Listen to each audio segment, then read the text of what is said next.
speech. Okay, they're ready. Yeah, TEREZA, she'll be fast. Introduce yourself, please. Okay, can you hear me?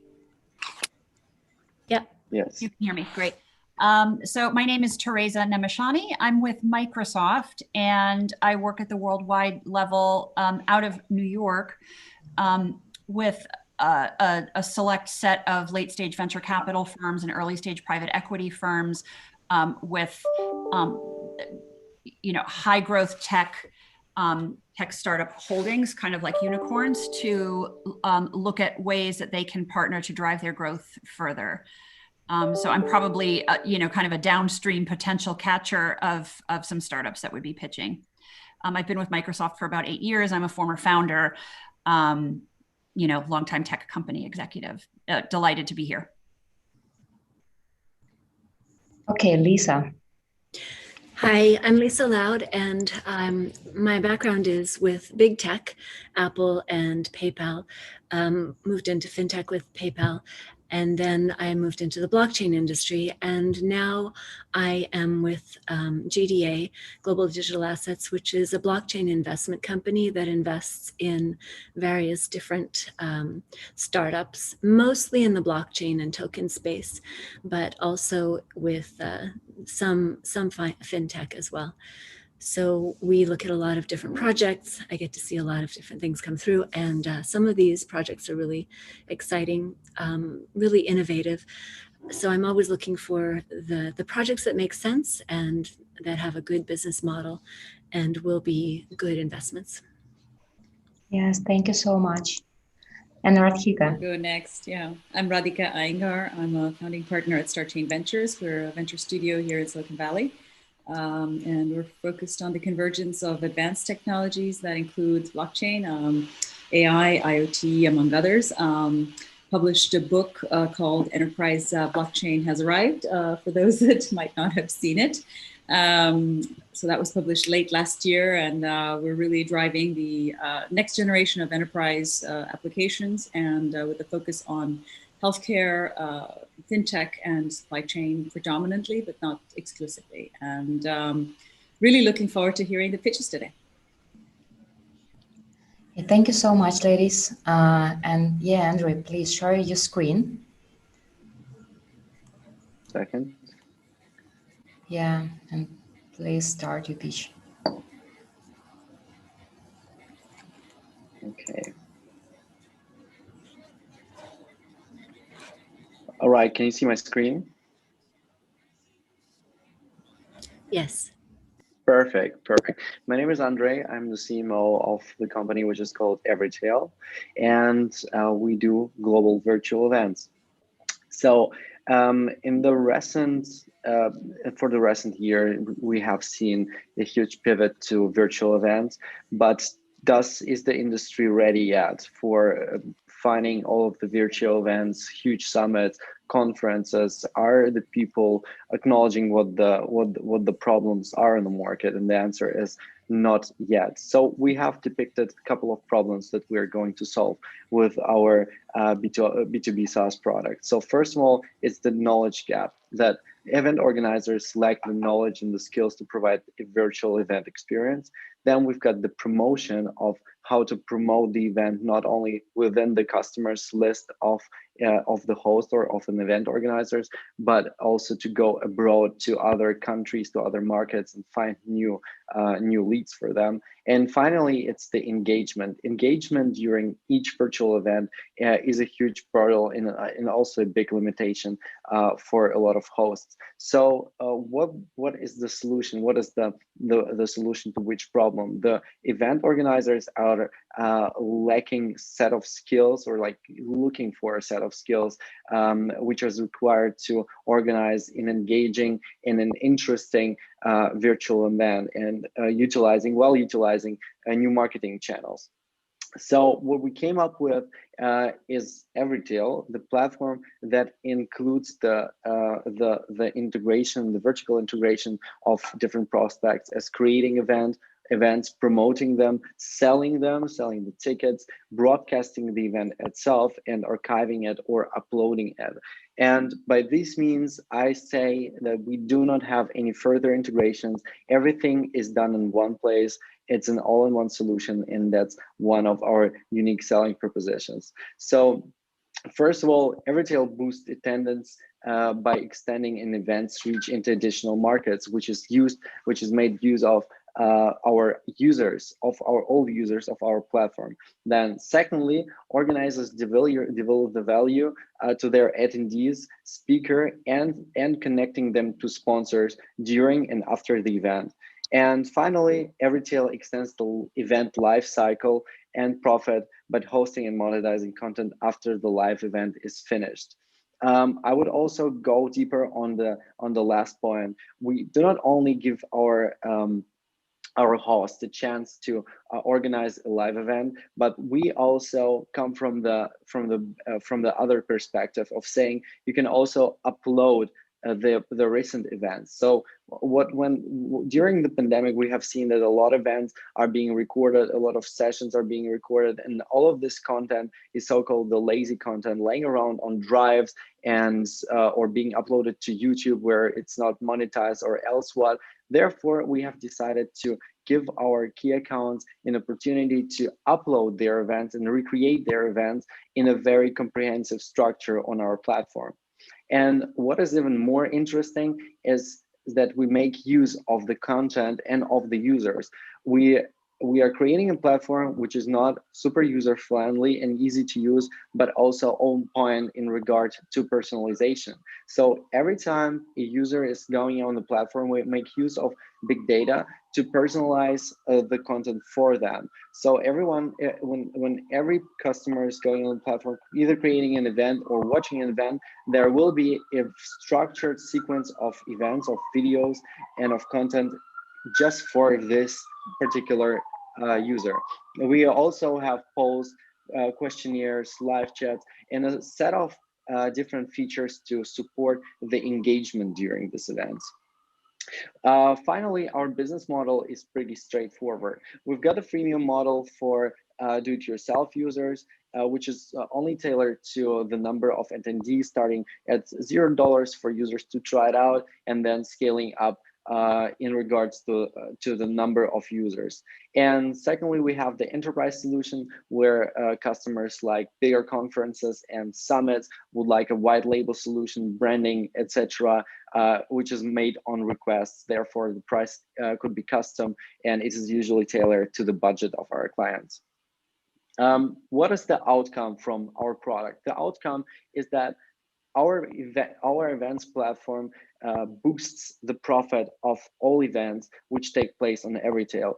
Either those are live events in the future or the past events. And that means we're increasing the life cycle of these events and giving our hosts, our key accounts, an additional communication channel, which is yet to be developed. A little to traction so far. We have started with a beta of our platform. We have opened the beta in September this year, and although we are not at the MVP stage, we have also already done a couple of revenues. In December, we have contracts for around $90K, and we believe to be done with our minimal viable product by end of January of 2021. Our HQ is in New York. Our operations is in New York and Berlin, so we're approaching two markets simultaneously, and our development team is based in Russia. Finally, we're well funded. We have just closed another round of financing, the seed round, and we're looking forward to escalate the next round in the beginning of the next year. Our go-to-market plan is pretty straightforward. We're gonna expand the Russian market to 100,000 MRR by the end of January, since the development has started there and it was kind of go-to-market, the starting market of our company. Since it was in Russia, we will continue with the Russian market, but simultaneously pivoting to US and the European market. We're gonna finish the competitive features by the end of Q1 in the next year and approach the customers over our marketing and sales strategy that we have conducted and will be rolling out starting from the beginning of the next year. So we have B2B sales channels. We have a very powerful affiliate program using ambassadors, the decision makers and industry leaders. We are partnering up with associations and so-called multipliers of the industry. Those will help us to scale our business as soon as we are ready. Finally, our team at the moment consists of 23 individuals. Of them, 18 are developers, just to fulfill the development process. And we're currently recruiting multiple sales and marketing employees for our success. What is not listed on the slide is our advisors list. Between our advisors, we have the decision makers from the events industry, as Adam Perry and Troy Malone, maybe also known as a co-founder of Evernote. These people are advising us on daily basis in regards to business operations, financing, and integrations. That's it from my side. If you have any questions, I would be willing to answer them all. Thank you. Very nice presentation. You look very together, and your timing is amazing, right? Obviously, this is a good time to be figuring out how to monetize events. I know in our industry, in the blockchain industry, all of the events and finance, all of the events were virtual this year. And it's interesting what you say about lazy content. For example, Money 2020, all of the content was recorded and available, but there are so many sessions that I went and watched some of them. And the nice thing was I could watch different ones at the same time, right? I didn't have to be in one place at one time, but I don't know that they monetized it very well. And the attendance is very different with these virtual conferences, having experienced several of them now. It's really difficult to monetize. So I'm curious about your monetization strategy with the content. How do you think it will companies will be able to monetize the content that's recorded? Because so far it's been all free, and there seems to be an expectation that it will be free. So we do understand that some events are not being published nowhere. So for example, if you take one of the biggest conferences like the NOAA, or there are a lot of expert conferences which are being sold. The tickets to the conferences are being sold, but once the event is over, they would never upload the event anywhere. So what our proposition was is to take into consideration the paid events from the past and advise them to lower the price and resell these events. So it wouldn't work for the monetization feature, wouldn't work for free events which have taken place in the past for free. But for those events, the monetization will happen in a slightly different manner. So it's not only about the financial scalability, but also about the brand scalability. So if you have if we have a set of users from different markets, we have experts, different demographics, and we have the audience that you would like to reach, it's more about the brand and the sponsors that you're attracting to your session than the money you're getting from a sold event on our platform, if it makes sense. Yeah, and the experience is not very good. I mean, for example, Money 2020 is normally a very expensive event. This year it was free. You could get a ticket for free, and you could access the recorded. So it's not in the category of previously free events, but this year it was because it was virtual. So, but the experience was not that great. You couldn't go and re-experience the event later. And what I heard, and maybe you can confirm, is that your platform will allow more of a 360 re-experiencing of the event, so you can access all of the different parts, and it's more accessible, more We at your have, fingertips. yeah, I totally understand. We do emphasize, since also in the past event, but also in live events, engagement is super important, and therefore we have created several tools which will boost the engagement during these events. And for example, in terms of recreation and event, when a person is watching through a past event, he can be shown a poll or a questionnaire, which is popping up like a pop-up window during this event, which would boost the engagement during this event. We are also planning to implement the gamification features, which will also keep the users within events and drive the motivation higher to participate, to ask questions, even if the event is over. So there are a lot of ways how to create connections between the listeners or the participants and the event hosts or the sponsors, even after the event is finished. And that's the goal for our platform. I had questions regarding competition, because there are a lot of actually other providers in the event space. It's so, while I would agree that the timing is really good, like Lisa said, there are a lot of other people as well offering solutions. Not to mention, the people like Huva, or there's another startup called Run the World, for example, and they've been very well funded with 816Z, etc. They've also had other kinds of major event partners with them. So this is not like a first time kind of experience. And I see you have your competitive slide up.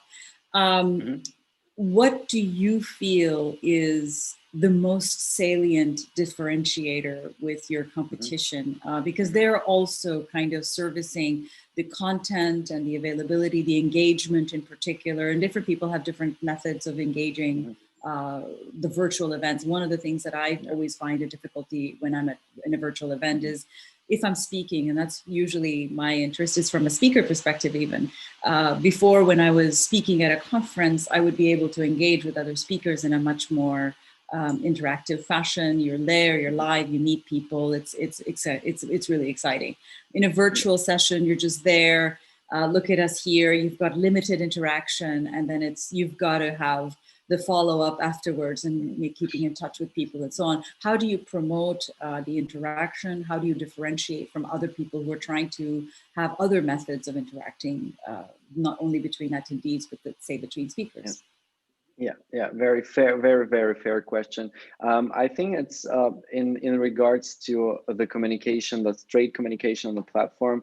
We are currently rolling out the matchmaking, which no platform yet has had. What it means is that during the event, a participant, a user can write up whom he is interested in. So either those are the venture capitalists, other founders, or people who are interested in topics like women in business or Fortune 500, whatever. There will be enough keywords for everyone. And if someone is interested in a specific keyword, this person will be then matched up with another person who is either also interested in this field or willing to pursue certain questions or discuss certain questions. We're currently rolling out this feature, and this will be one of the unique selling propositions that we're going to offer. But besides that, if you would look on all the platforms out there at the moment, they are tailored, they are made for the user from the perspective of the host. So they're done for the host to completely organize the event, but they totally they do not look at the end users, at the participants. So what we do is we integrate the user perspective as one of our main goals to do the platform platform as user friendly as it gets, and by these means provide a very unique experience for the attendees as well as for the hosts. Why that? We don't only want hosts to organize events on our platform, but we want the participants to actually stay on the platform and explore more events. That's our differentiation to our platform. If you would jump on the platform, you would directly understand what I mean, because when you're going to the platform, you have you're getting the overview of all events which are coming up. And that's the interesting feature about what differentiates us to other products out there. You might want to look at Huva, because they do. The reason is I just hosted a huge conference. We had about 8,000 attendees worldwide from, say, about 60 countries. And Huva as a platform does sort of after the event engagement. We see a lot of engaged users in groups, et cetera. They can create their groups, et cetera. And so you might want to take a look at them, because some of the features I think are being addressed by some of the other competitors that are out there. The other thing, for example, with Run the World, I was told that they have these profiles of speakers, kind of like an Instagram kind of a thing, where they promote the engagement that way. So you might want to take a look at some of those features, because I think this interactive engagement is going to be very critical for success. There are a lot of people out there, and it's very easy to lose interest. Like Lisa said, maybe it's just the lazy content, like you were saying, you're not interacting truly with the content. And then the monetization, I feel that could be a dicey kind of thing when you think about a conference producer. So say, for example, in our case, we're a nonprofit based here that's focused on global entrepreneurship. Thai Silicon Valley is the Silicon Valley chapter of Thai. This conference is for all of Thai, and we own the content. So when you're talking about monetizing content, we'd like to be, from a conference producer standpoint, in control of the content and the platform, and saying we'd like to monetize from that. So to have it completely reside on your platform may or may not be the best solution, because we might say, well, no, we want it on our platform. This is our content, so we want the engagement on our platform rather than through another third party. Does that make sense? So there could be some friction, I think, in terms of ownership of content, in terms of dissemination of content, in terms of how the after event kind of interaction occurs with pre-recorded sessions, as a live events, etc. So totally fair. I believe that the points that you have named are all covered on our platform. So each host and each participant can create his own dashboard and enter the information about himself to then, at the end of the day, be matched with the other parties and the events of other hosts. And the intellectual property is super, as well as the data privacy and data security of our users is very important to us. And therefore, we're giving the choice of the intellectual property, like the rights are completely belonging to the hosts. So that's one of the closures that people have to accept when they're uploading the event. If we have also very strong compliance on the back end, so if there are any misconceptions or again,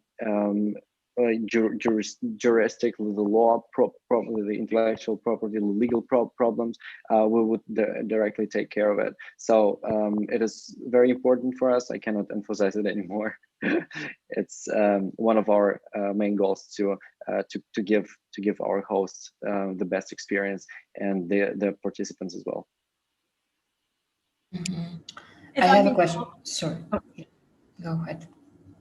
Yeah. So following up on that, so just for a little bit of background, my employer, Microsoft does like hundreds of events a year for, various audiences, developer audiences, enterprise customers of all different segments and whatnot. So when COVID hit, and these are like big dollar in-person events, some of them we charge for, some of them we don't charge for. But they're not a profit center in and of themselves. It's all about driving ecosystem for our stuff. So like a lot of event sort of capability and capacity. And so when COVID hit, there needed to be some major decisions needed to be made extremely quickly on some really major conferences. And they ultimately decided to go 100% virtual through June 2021 at a minimum. Now we're in December, so it sounds obvious, but at the time, March or April of last year, there was a lot of major developer conferences from all of the providers were coming up, and who's going to, are they going to have it? Are they not? Are they going to cancel? Or are they not? And so corporately, a decision was made, and it was one of the early ones, to cancel all in-person events for 18 months and to define the event of the future. And I'm going into that for a reason. I want to understand a little bit more.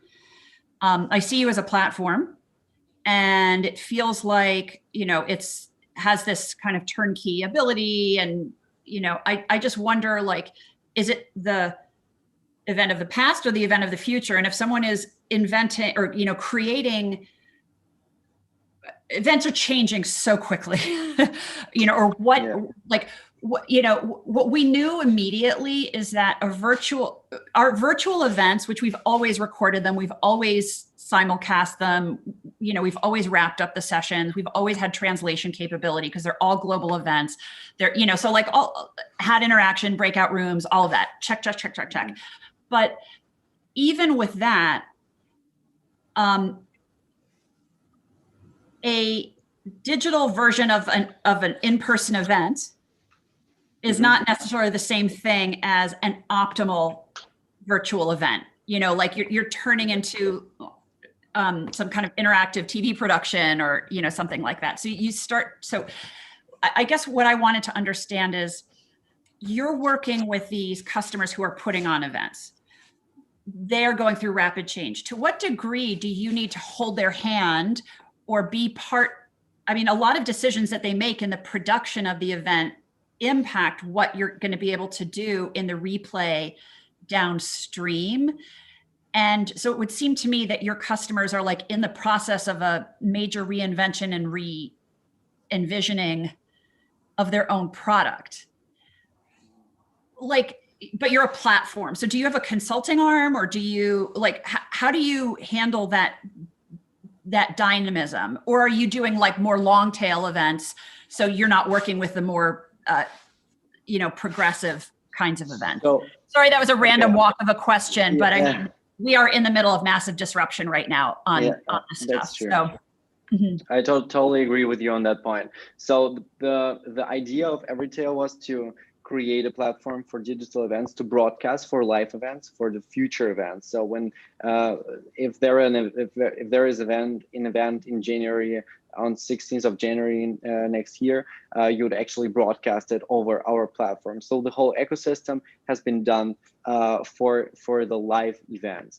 However, the idea with a past event has come to us through one of our advisors, and the idea was to concentrate the past events and re-upload it on our platform, not only to monetize it or to increase the brand perception for the host, but also to promote our platform. That was the basic idea, and I would totally agree with the engagement of the live events because that's like the reinventing of engagement in virtual events, or creating the engagement during the virtual events is a huge problem for a lot of hosts. And I think no platform yet has come up with a decision or with a certain feature that solves it, because it will be only solved over time, where people are getting used to a certain feature. For us, it will be the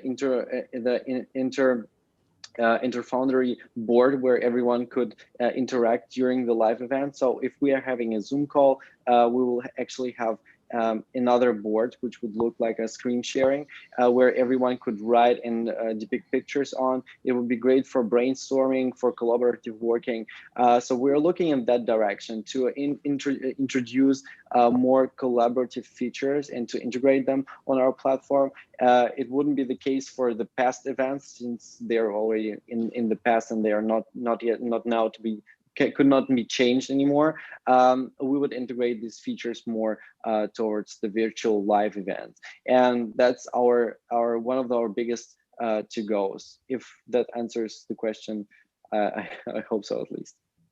Well, it's a journey, right? It's not I don't know that it's possible to exactly have a crisp answer, but I do think that we're in radical change. I think that, let me ask a follow-up here, which is, I do think that the needs and the abilities and the budgets and the motivations for event design are going to be very different by segment. So if you have conference organizers like Money 2020, which, Lisa provided, like that's a professional event organization that has a P&L per event, and that's why they do it.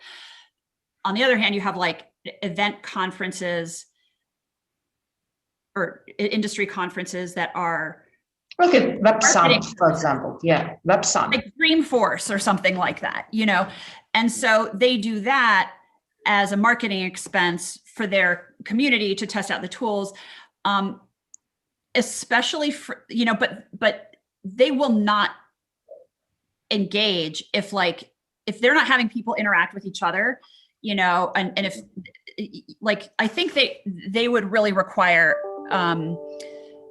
engagement day of, they just, that measurement is super, super, super important to show, ROI. And I'm curious how you segmented your market, because I think it's hard to do both well. Who are you prioritizing? Is it the professional industry organizers, the for-profit industry, for-profit event organizers, or are you looking at industry organizers? Yeah, who is your target market? Yeah, I think it's a very fair question.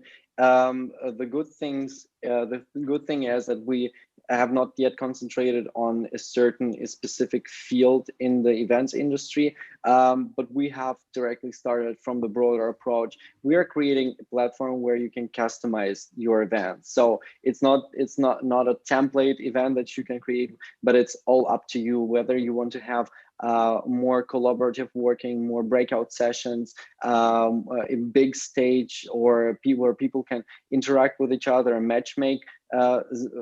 do the matchmaking with themselves. Since we're a very young platform, it's also there are ups and downsides. And one of the upsides is that since we're working with numerous customers, which are telling us what their preferences are, and one of them, like numerous of them, have been named in the call right now. I believe we're catering to the right direction. So we're allowing all types of privacy. So if you would say there are events which are like totally for profit, and some of them are totally for the community. I could also tell that in some events, for example, from Germany, where experts are taking place in the experts discussions, the community is super important, and they wouldn't communicate this event to the outer world. So they have their small circle of experts, and for them the collaboration or the exchange and the security of the event are the most important factors. So it is super different for each and every event, and therefore we wouldn't concentrate on a certain field of it's either for profit or not. We're going by the rule of thumb, though, the connecting investors or sponsors, attendees, and the hosts with each other, creating a great CRM system. And starting from there, we have a totally customizable tool, which is tailored to the interests of our users. I would be willing to show you the demonstration of our platform, so you would see for yourself that all of the needs are being met. And yeah, I would be really looking forward to connecting with you on LinkedIn to either discussing further opportunities or yes. And Andrew, I have a question about secret sauce for your core technology. What is this? Something for the voice recognition, or maybe deepfakes? So we on the surface of user friendliness and ease of use, we have a very deep tech solution that we have been working on for 1.5 years. First of all, the smart suggestions, or the connection between the users of the platform and all of the events out there, is based on the AI, artificial intelligence algorithms, which are fast forwarding the information through our servers to make the best recommendations. It works kind of same like the YouTube does, but with events. And second of all, we've got a speech-to-text solution, which we are currently working on. Imagine an event on the other side of the world that you're interested in, but due to communication skills, you're not able to understand or comprehend what they're speaking of. So either it's a Chinese event, or like an event in Mandarin, or an event in Hindu that you would like to attend because of certain speakers or certain base of knowledge. We would give you a chance to attend this event or understand what it is actually about, and that's the speech-to-text solution that we are integrating to our platform. So in any event, the speech, English, German, French, we are currently working with up to 20 languages, will be directly translated to the Go language and described as subtitles. Okay, Andrew, thank you so much. And what is your advices for the startup? So I have a thought. I think, I mean, I believe in the event space and the digital event space. I think there's a lot of value to be created. So, you know, like I like the space in general is my point. I think though that it is so broad and there is such variance of events, plus we have the disruptive change that it can be, you do have the, you have the classic platform problem, right? It's like you're sort of everything for everyone, but then it can be hard to bite into the actual thing. And I know that you weren't provided an opportunity to demo, but you still can, both in your pitch and helping people understand, if you have like one or two really good journeys or case examples that paint the picture of the value creation. Ultimately, if they tied to some numbers, that would be even better. So one might be the journey of the event attendee, you know, and then the journey of the host of it, and then maybe an experience for both of those after, to show that like today, this is what happens, or without every tale, this is what happens, but then here's the magic. So we can kind of really see it's a show, not tell. And like personally, I often think that in a platform type of situation, if you can think of 3 case examples, the sum of all of those combinations sort of define your playground, you know? So one might be a combo that's, you know, like the Money 2020 example of a for-profit, you know, professional conference. And then maybe a different one might be more of a consumer type of a fun, you know, costume conference, or, you know, but they make, you know, and then another one might be a real corporate event. And then you can bake in the different kinds of features to show how you drive the value in some very different scenarios, so that we can see not only what it's not, but what it is, and its relevance, you know, or you get narrower on who you're serving. Because I can't help but think that there are just some really different needs out there. And so I found myself yearning to witness you crushing one of them. And so set yourself up to crush an example, so then people can start applying it to some different examples. That's my take. Very, very, very valuable. Thank you very much.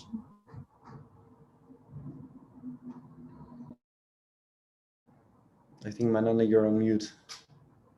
Yes, Andrew, thank you so much for your pitch. Yeah, and our next startup, Anatoly. Hey, hello everyone. How's it going? Hi. So yeah, let I share my screen. Just a second. So do you see in the screen, right? Yeah. Okay, great. Pum, pum. Yeah. Hello everyone again. My name is Anatoly. I am founder and CEO of Magic Kids.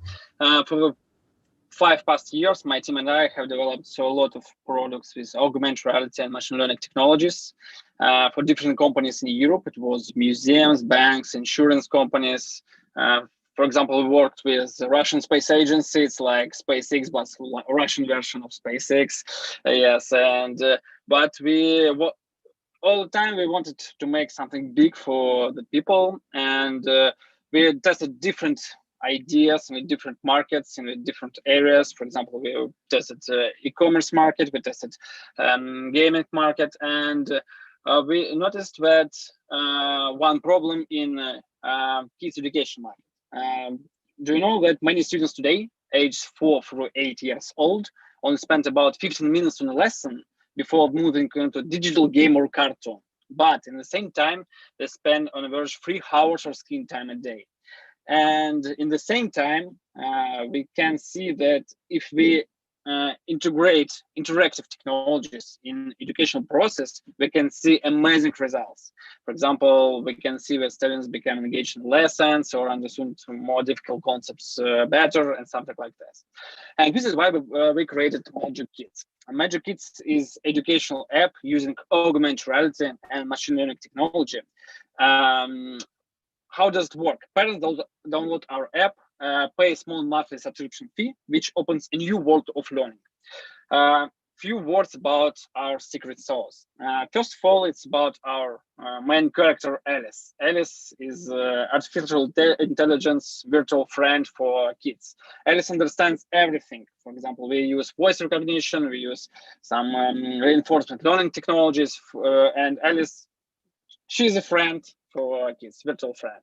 Number 2 is about merge augmented reality and machine learning technology in a way that kids can interact and learn from a world they see every day. For example, in the alphabet game, the app can recognize objects near the child and tell them the first letter of the object's name. And number 3, it's about our lessons. We developed our lessons with the top 28 educators in the US. So how do we make money? Now we use subscription business model. How I said before, parents download app and pay that. And we tested different prices and different places of paywall in the app for a good conversion. Yeah, and we continue to test at this time as well. And of course, we want to work like B2B as well, for work with teachers. And if you want, I can tell about that after my pitch. So about where we are. We launched our app in the late of June. Now we have thousands of installs and hundreds of payment subscribers. And this is then our product is just 5% ready. And our goal for the next year is a great unit economic revenue around $3 million. And we want to, and this is when our product will be ready just for 25% ready. And one more thing, it's about our mission. We believe that education is a rule, is not privilege. And this is why we, for one purchase subscription, we donate 1 free subscription for family who can't afford one. And for example, we donate this subscription for families who was unemployment during COVID-19. And this is our team. As I said before, we worked 5 years together, and now we want to use all our knowledge in one big project. What we are looking for now, for our goal the next year, now we need around $1 million, but we understand that this is some huge number for our stage maybe right now, and this is why we're looking for just $300,000 for the next steps. I would be happy to show you how it works after my pitch and answer your question. Thank you for attention. Yeah. Yeah. Okay. Questions? I guess it was for me, by the way, really exciting space. I think, again, to the point of everything really going digital. There is no better time than now to really change the face of education, engagement of children today that are really kind of growing up in this digital stage. And so the old-fashioned classroom has to be really, I think, reimagined for children, because I think there's new ways of interacting. So I really like this space. I think this is a great space you're in. It wasn't very clear to me what the format of learning was. I mean, I understand that AR, VR, and artificial intelligence, ML, might be used. I understand that. But in terms of, to the point of walk me through an example. So this is for a family to purchase, and this is to augment the child's learning experience with various subjects. Is that what I'm understanding correctly? Yeah, I can say that, for example, we use augmented reality just for visualization. We understand that augmented reality is not core of product, because it's just this like wow effect for kids. Then they want more engagement in the lesson.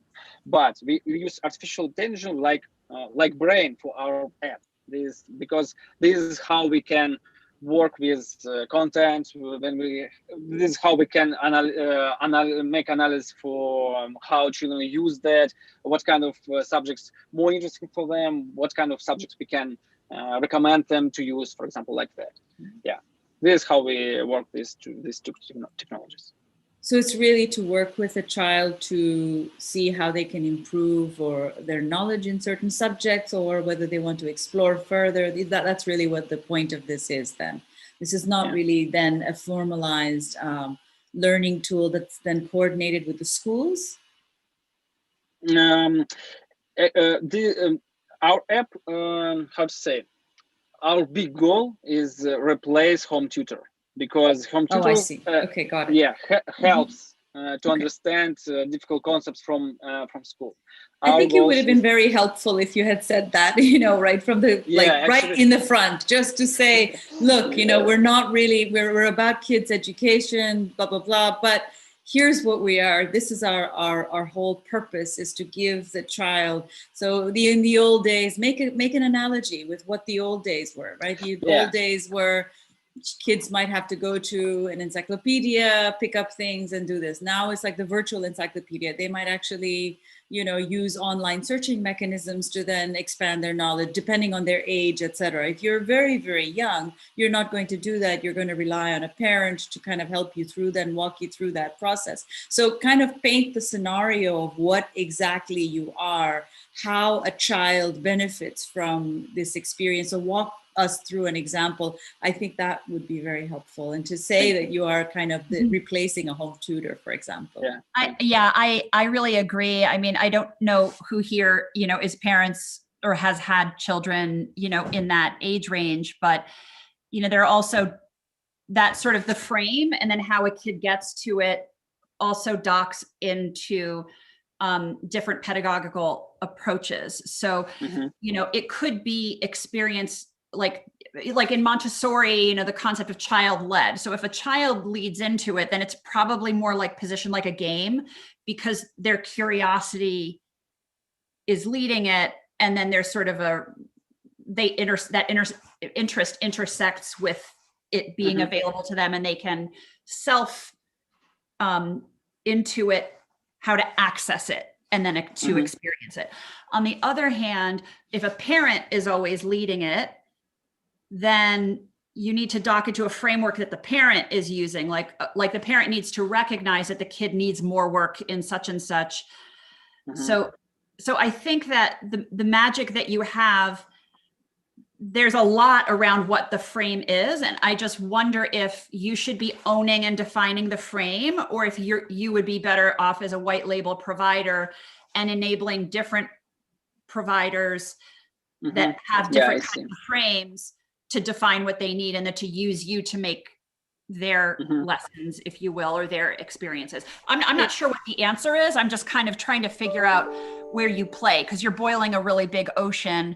Yeah, it's younger kids, they can't they're so limited on what they can self-serve. So it's a great point, Tereza. And I'm a homeschooling parent and also an executive. So it's been, many years of a challenge. And now, so I'm very familiar with what parents face if they're, both working. And now with COVID, everybody's a homeschooling parent. So the challenge really comes down to how much can be done for me, because the more that I have to do myself, the more time it takes me. And I'm not a full-time teacher. So I've always looked for those platforms that can allow me to give my children a really good experience without requiring me to curate that experience. If I can research it ahead of time and then deliver something to them that is